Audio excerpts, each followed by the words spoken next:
মসজিদের পাশে মাটি কাটতেই বেরিয়ে আসলো ২৫ বছর আগে কবর দেয়া এক ব্যক্তির অক্ষত মরদেহ। খবরটি ছড়িয়ে পড়তেই আশেপাশের মানুষ মুহূর্তেই ভিড় করে ঘটনাস্থলে।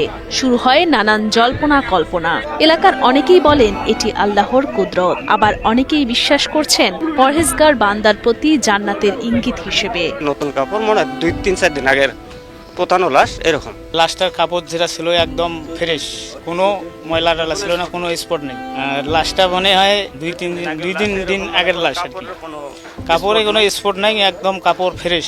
বিস্ময়কর এই ঘটনাটি ঘটে ২২ এপ্রিল বিকেলে রংপুরের কাউনিয়া উপজেলার শিবকুঠির পাড় এলাকার মসজিদের সেফটি ট্যাঙ্ক খননের সময়। প্রত্যক্ষদর্শীরা জানান কাফনের কাপড়ে মোড়ানো অবস্থায় পাওয়া যায় মরদেহটি।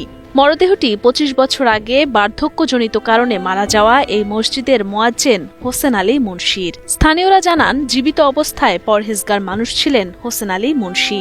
মৃত্যুর পর তার ইচ্ছা পূরণ করতেই মসজিদের পাশেই তাকে দাফন করা হয়। দাফনের দীর্ঘ ২৫ বছর পর মরদেহটি ছিল অনেকটা মমির মতো শুকানো।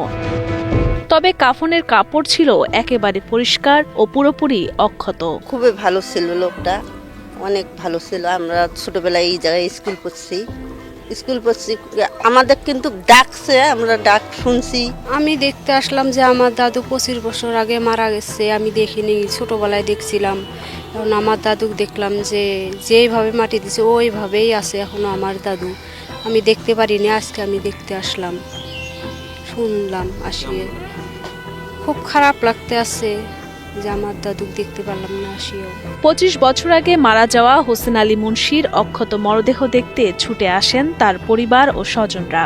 পরবর্তীতে মরদেহটি তুলে পার্শ্ববর্তী কবরস্থানে দাফন করা হয়। আমার বাবা হয় ২৫ বছর আগে সে বৃদ্ধ ছিল। এখন ওই তো এখানে মাটি কাটতে একটু কাপড় বেড়াইছে, ওইটা খুঁড়তে করতে এটা গোটাল ইয়াটা বের করিয়া ওই মসজিদের ওইখানে গোরস্থান আছে, ওইখানে মারি দিয়েছি। কাপড়টা ভালোই দেখলাম। ২৫ বছর পর আমার শ্বশুরকে দেখলাম, তার স্মৃতি একটা কাপড়ও কোনো স্পট নেই কাপড়ের মধ্যে দেখলাম আমার শ্বশুর ২৫ বছর পর। আর আমার শ্বশুরের এটা যে আছে, এটা আল্লাহ তাআলা আমাকে দেখাইবে, ভালো লোক মানুষকে দেখাইবে। দেখলে ভালো লোক ছেলেই দেখি দেখাইছে। স্থানীয় মসজিদের ইমাম মিজানুর রহমান জানান, যারা ঈমান ও আমলের উপর মৃত্যুবরণ করেন আল্লাহ তাদের ইহকাল ও পরকালে করেন সম্মানিত। ঘটনাটি তারই ইঙ্গিত বলে ধারণা তার। অবশ্যই ইমানদার ব্যক্তি ছিল এবং দুনিয়াতে ভালো কাজ করছে, যার কারণে তার এই অবস্থা, বা তার কাপড় বা তার যে লাশটা বা ছিল সেটা সুরক্ষিত আছে।